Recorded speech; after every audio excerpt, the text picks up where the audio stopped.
Hola mis amados hermanos, muchas bendiciones de parte de Dios. Les deseo de parte también de mi familia, mis personas. eh, Se les extraña muchísimo y siempre están en nuestras oraciones constantemente, deseando que Él esté protegiéndoles en todo momento, en esta situación en la que está viviendo el mundo entero. Pero hay algo que me gustaría compartir contigo, hermano, hermana.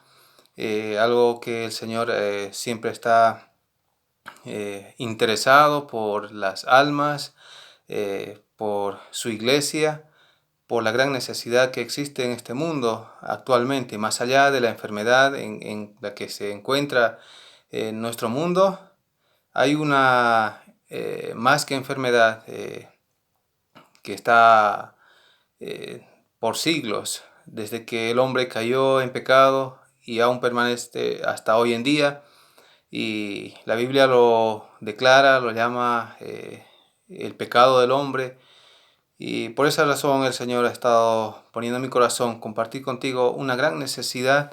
eh, si bien podemos estar preocupados por tal vez la falta de alimento, la falta de trabajo, la falta de la seguridad, pero algo más grande que pensar simplemente en lo que nos va a suceder tal vez en lo terrenal, en lo físico. Hay una gran necesidad que el mundo eh, quizá no está entendiendo a cabalidad, pero como creyentes sabemos que esa necesidad solo puede ser satisfecha por la obra y la mano de Dios. Entonces quiero compartir contigo eh, acerca de eso, la necesidad del hombre hoy en día. Según la palabra de Dios, hay muchos detalles que nos van a aclarar cuál es nuestra necesidad. Para comenzar, podemos hacernos una simple pregunta, pero que a la misma vez nos puede llevar a otras más preguntas. Eh, eh, esta pregunta es así: ¿qué somos? ¿Qué es el hombre? Hay otras preguntas que el hombre se ha hecho, como ¿de dónde vino el hombre? ¿Por qué está aquí en esta tierra? ¿Cuál es su propósito de vivir aquí? Y para todas estas preguntas, la palabra de Dios nos va a dar la respuesta. La Biblia nos dice que nosotros, los seres humanos, somos creación de Dios, pero que por iniciativa, por voluntad propia, el hombre ha decidido hacer lo malo. Eclesiastés capítulo 7, verso 29, dice de la siguiente manera: He aquí solamente esto he hallado, que Dios hizo al hombre recto, pero ellos buscaron muchas perversiones.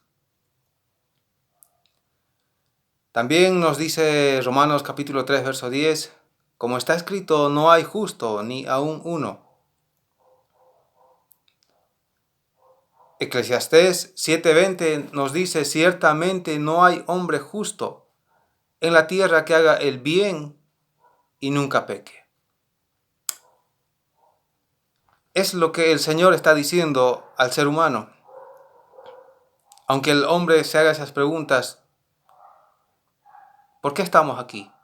¿De dónde venimos? ¿O qué es en realidad el hombre? El Señor está respondiendo de esa manera. El hombre ha sido creado originalmente en un estado de inocencia, de perfección, pero ellos han decidido pecar, ir en contra de su creador, ir en contra de su Señor. Y hoy en día, tristemente nos encontramos en esa situación, que somos personas, eh, eh, digo somos porque hemos salido quizá de ese grupo de personas que han estado separadas de la santidad de Dios, pero hay millones de personas que aún permanecen en esa condición, separados de la santidad de Dios, por causa de su pecado. Y sabes, pecado es toda acción, es todo pensamiento opuesto al carácter, opuesto a la santidad de Dios. es haber fallado toda expectativa de Dios. Y no es que Dios tenga la culpa, el hombre decidió de esa manera. La Biblia nos dice en Romanos capítulo 3, verso 23, por cuanto todos pecaron y están destituidos de la gloria de Dios. Hemos quebrantado la ley moral de Dios. Dentro de los 10 mandamientos encontramos razones suficientes que el hombre hoy en día, segundo tras segundo, está pasando por alto, violando la ley establecida por Dios. Dios claramente dijo, no tendrás dioses ajenos delante de mí. También dijo, no tomarás el nombre de Jehová tu Dios en vano. Dijo el Señor, honra a tu padre y a tu madre. También mencionó, escrito está, no matarás, no cometerás adulterio, no hurtarás, no dirás falso testimonio contra tu prójimo, no codiciarás. Verás, todo esto lo que dice el Señor, el hombre pasó por alto, lo pisoteó. Y su condición actual, a todas esas preguntas que se hace, el Señor ya dio la respuesta. Por cuanto todos pecaron y están destituidos de la gloria de Dios. Voy a hacerme otra pregunta y quiero que también quizás puedas hacerte la misma pregunta. ¿Cómo reacciona Dios frente a mi pecado? ¿Cómo reacciona Dios frente a tu pecado? Una vez más, el pecado es una barrera en la relación entre Dios, soberano que está en lo alto, y el hombre aquí abajo en la tierra. Isaías capítulo 59, verso 2 nos dice, pero vuestras iniquidades han hecho división entre vosotros y vuestro Dios, y vuestros pecados han hecho ocultar de vosotros su rostro para no oír. El pecado causa esa división, esa separación. Proverbios capítulo 20, verso 9. El hombre más sabio se preguntó y también dijo a la gente, en forma de esta pregunta, ¿quién podrá decir, yo he limpiado mi corazón, limpio estoy de mi pecado? ¿Quién será esa persona capaz de que diga esa pregunta? Yo he limpiado mi corazón, limpio estoy de mi pecado, no tengo maldad. ¿Habrá alguien que pueda responder de esa manera? Ahora también sería bueno pensar que hay un premio para la conducta humana. Algo que le aliente a seguir en ese camino. Pero la realidad es que por ese tipo de vida, por este tipo de conducta, lo único que espera para el ser humano es una condena. Una condena terrible, una condena horrenda según la palabra de Dios. Y esto es para toda persona que se encuentra en este mundo. Ezequiel capítulo 18, verso 4. Dice aquí que todas las almas son mías. Como el alma del Padre, así el alma del Hijo es mía. El alma que pecare, esa morirá.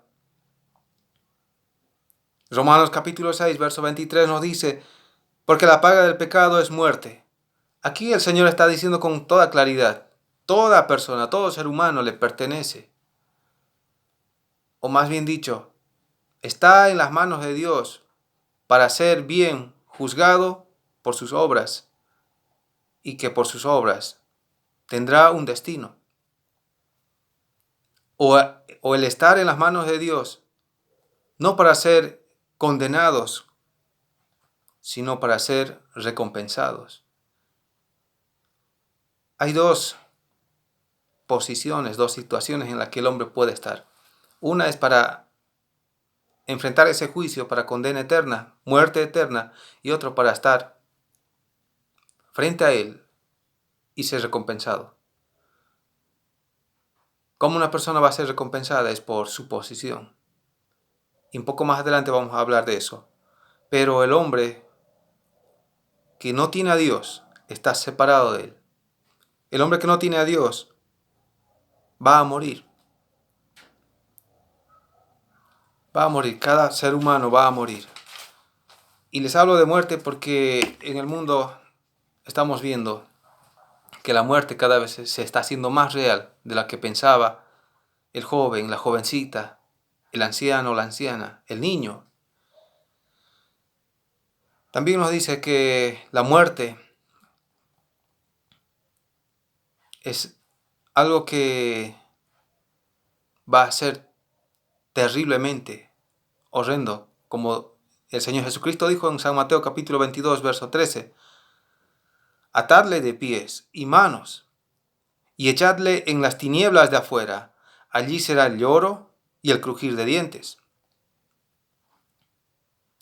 Esta es la condena que Dios está declarando. Es una condena eterna. Apocalipsis 21, verso 8 nos dice, pero los cobardes e incrédulos, los abominables y homicidas, los fornicarios y hechiceros, los idólatras y todos los mentirosos, tendrán su parte en el lago que arde con fuego y azufre, que es la muerte segunda. Mateo 25, verso 46 dice, e irán estos al castigo eterno. Van a ir al castigo eterno. ¿Por causa de qué? De su pecado. Ese pecado que es la barrera entre la relación entre Dios y el hombre. ¿Sabes? Es una mala noticia saber esto, que lo que dice la palabra de Dios. Mucho más fuerte, mucho más terrible que el coronavirus. Tanto incrédulos como creyentes, quizás con mucha preocupación, de decir, ¿cuándo me va a llegar a mí? O pidiendo a Dios que no me llegue. Pero sabes,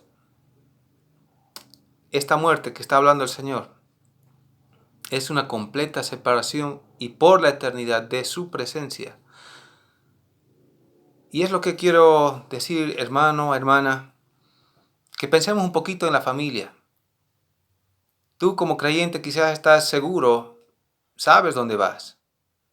Sabes que el Señor te está esperando con brazos abiertos. Pero, ¿será lo que el Señor está esperando eso? Que nos conformemos con que yo soy salvo, yo tengo a Cristo en mi vida, sea donde voy. Pero, ¿qué hay de mis parientes? ¿Qué hay de mis amigos? Medita. Todos tenemos a alguien que amamos, alguien que deseamos su bien, pero si no tiene a Cristo, esta muerte le está esperando. Malas noticias, lamentablemente. Entonces, te animo, hermano, hermana, a que hagas algo. Quizás no te estás pudiendo congregar, no estamos en esa condición. Pero estás dentro del círculo familiar. ¿Has pensado quién no es creyente? ¿Quién no tiene a Cristo en su vida? ¿Has hablado con él o ella? Si tú entiendes esto, seguro que sí vas a hacerlo. Así como son malas noticias, según la palabra de Dios, por causa del pecado, vamos a ver también lo que hizo el Señor. La Biblia dice que Dios mostró su amor por cada pecador, por cada persona que puso su pie en existencia aquí en este mundo, y los que van a venir también. Romanos 5:8 nos dice, mas Dios muestra su amor para con nosotros, en que siendo aún pecadores, Cristo murió por nosotros. El precio de nuestro pecado lo pagó Cristo. Mi pecado indudablemente, innegablemente me llevaba a la condena eterna, pero Cristo lo pagó. ¿De qué manera? Como lo dice ahí, Dios muestra su amor para con nosotros en que siendo aún pecadores, Cristo murió por nosotros. Isaías capítulo 53, versos 5 al 6 nos dice: mas el herido fue por nuestras rebeliones, molido por nuestros pecados. El castigo de nuestra paz fue sobre él, y por su llaga fuimos nosotros curados. Todos nos descarriamos, como ovejas, cada cual se apartó por su camino, mas Jehová cargó en él el pecado de todos nosotros. El creador del universo se humilló por amor hasta la muerte, como dice Filipenses capítulo 2, versos 7 al 8. Sino que se despojó a sí mismo, y tomando forma de siervo, hecho semejante a los hombres, y estando en la condición de hombre, se humilló a sí mismo, haciéndose obediente hasta la muerte y muerte de cruz. Es la manifestación del amor de Dios, de enviar al Señor Jesucristo para morir por causa de nuestros pecados, tomar nuestro lugar. Aún la muerte no ha podido detener lo que Cristo ha hecho. Que Cristo murió por nuestros pecados conforme a las Escrituras y que fue sepultado y que resucitó al tercer día conforme a las Escrituras. Según 1 Corintios capítulo 15, verso 3 al 4. El cual se sentó a la diestra del trono de la majestad en los cielos, según Hebreos capítulo 8, verso 1. Vino a ser autor de eterna salvación para todos los que le obedecen, según Hebreos 5, 9. Esta es la obra que Dios hizo para salvar al pecador de su condena eterna, y no hay otro medio de salvación. Hechos capítulo 4, verso 12 nos dice: y en ningún otro hay salvación, porque no hay otro nombre bajo el cielo dado a los hombres en que podamos ser salvos. También el Señor Jesucristo, cuando estuvo aquí entre nosotros, aquí en esta tierra, dijo en San Juan capítulo 14, verso 6, Jesús le dijo: yo soy el camino, y la verdad y la vida. Nadie viene al Padre sino por mí. Ahora, al entender esto, primero que hay una condena para el hombre pecador y mujer pecadora de este mundo. Segundo, en que Dios nos muestra su amor para con nosotros, en que siendo aún pecadores, Cristo murió por nosotros. Una declaración innegable, indudable, registrada en su palabra. Y todos nosotros lo creemos por fe. Pero, ¿sabes? Como he dicho, tienes familia que no conoce a Cristo. Y podrías compartir ese mensaje que nos da la palabra de Dios. Ahora hay solo dos cosas que debe suceder en el corazón del pecador para que la salvación que Dios ofrece sea hecha una realidad. Dos cosas. Cristo ha hecho la obra en la cruz perfecta y en ningún otro hay salvación, nos dice la Biblia. No hay otro nombre bajo el cielo dado a los hombres en que podamos ser salvos. Y eso sucedió casi hace 2000 años atrás. Pero hay gente que no tiene a Cristo.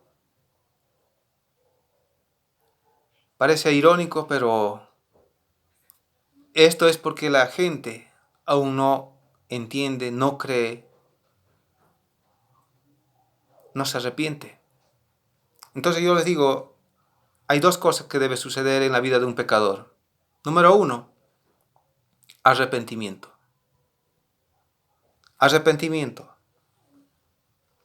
El hombre pecador no podrá alcanzar salvación de su alma si no está arrepentido de sus pecados. ¿Y qué es arrepentimiento? Se preguntará. Arrepentimiento es renunciar, darle la espalda a su pecado en que vive y volverse a Dios. Es darse cuenta del error en que está su camino.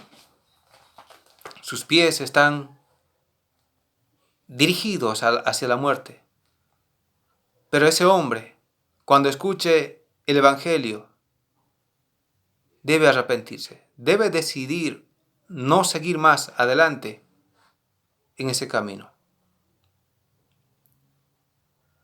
Hechos capítulo 17, verso 30, dice: pero Dios, habiendo pasado por alto los tiempos de esta ignorancia, ahora manda a todos los hombres en todo lugar que se arrepientan.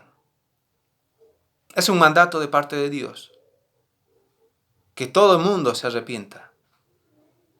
Es mi oración, hermanos, que nuestras familias, aquellos que no conocen a Cristo, llegue el momento de su arrepentimiento. Porque no puede haber salvación de su alma si no están arrepentidos.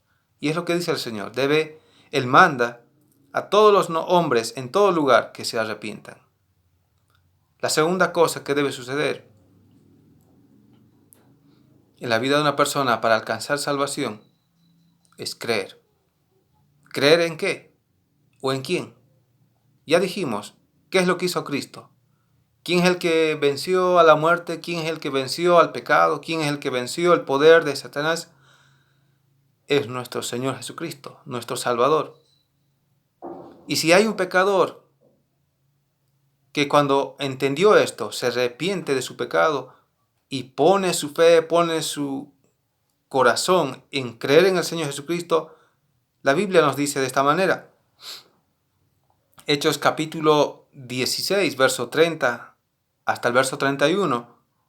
Un hombre preguntó a dos siervos de Dios, Pablo y Silas, cuando estaban encarcelados. La pregunta de este hombre fue así: ¿qué debo hacer para ser salvo? Gran pregunta. Cada ser humano debería hacerse esa pregunta. ¿Qué debo hacer para ser salvo? Ellos dijeron: cree en el Señor Jesucristo y serás salvo tú y tu casa. Si te das cuenta, el Señor está hablando con mucha claridad. Puedes ser salvo en el momento que un pecador cree en Jesucristo. Romanos capítulo 10, verso 9 nos dice que si confesares con tu boca que Jesús es el Señor y creyeres en tu corazón que Dios le levantó de los muertos, serás salvo. ¿Notas ahí? Creyeres en tu corazón que Dios le levantó de los muertos, serás salvo. Está hablando de creer, hablando de fe, de confiar. Es lo único que pide el Señor en el ser humano. Porque el ser humano no puede hacer otra cosa que aferrarse a lo que Dios ha hecho. Si te das cuenta, no tienes que ganarte la salvación de tu alma porque no tienes esa capacidad. No tienes ese poder de salvarte a ti mismo. Pero Dios te la ofrece gratuitamente. Pon tu fe en el Señor Jesucristo. Cree en Él. Así como dice Efesios capítulo 2, verso 8 al verso 9. Porque por gracia sois salvos por medio de la fe. Y esto no de vosotros, pues es don de Dios, no por obras para que nadie se gloríe. Esta es la maravillosa obra de salvación, las buenas noticias para la humanidad, el Evangelio. El apóstol Pablo lo llamó el poder de Dios. Romanos capítulo 1, verso 16. Porque no me avergüenzo del Evangelio, porque es poder de Dios para salvación a todo aquel que cree, al judío primeramente y también al griego. Es la oferta de Dios, salvación, vida eterna en Cristo Jesús. Si hay alguien que se arrepiente de sus pecados, está muy cerca de alcanzar salvación. Si alguien pone su fe en Jesucristo, tiene la garantía de la salvación de su alma. Como he dicho, no puede haber salvación después de lo que Cristo ha hecho. Si no hay arrepentimiento, si no hay fe en Él, difícilmente se va a salvar. Pero seguimos orando para que la gente se arrepienta en todo lugar, confíe en Jesucristo y vaya a la gloria eterna ante su presencia. Mis hermanos, es algo que el Señor siempre ha puesto en mi corazón. de que podamos orar por aquellas almas que están en necesidad. No una necesidad simplemente de el pan de cada día, o el techo, o el trabajo, pero su necesidad más importante, la salvación de su alma. Ayer ya por las noticias se mostró la primera persona que muere en la calle en Cochabamba, posiblemente coronavirus. Otros países están viendo como con terror esta realidad. Pero sabes, si llega el día de nuestra partida, el día de la partida de cada ser humano que se encuentra, deberíamos estar seguros que están partiendo a la eternidad con Dios y no a la condena que ya vimos en su palabra. Así que hermanos, pedirles que estemos orando. Todo esto que sucede no está desconocido de los ojos de Dios. Él está en control de todo, pero nos enfoquemos. Pensemos en la gran necesidad de las familias, de las personas que habitan en nuestra tierra, en nuestra ciudad, y les animo a estar orando siempre. Yo estoy orando por ti, hermano, hermana, mi familia entera, y deseando volver a reencontrarnos aquí en nuestra congregación, en nuestra iglesia, muy pronto, ¿sí? Pero no nos quedemos ahí. Sigamos compartiendo el Evangelio a aquella persona que lo necesita. Ahora tal vez en este momento tú que estás escuchando y tal vez has podido leer en tu Biblia, quizás dices, yo necesito a Cristo. ¿Por qué no te tomas un minuto para confesar tu pecado delante de Dios en arrepentimiento y entregar tu corazón a Él? Sería el momento más dichoso para tu alma, para tu corazón, y también el gozo allá en el cielo, que cuando un pecador aquí en la tierra se arrepiente, hay gozo allá en los cielos.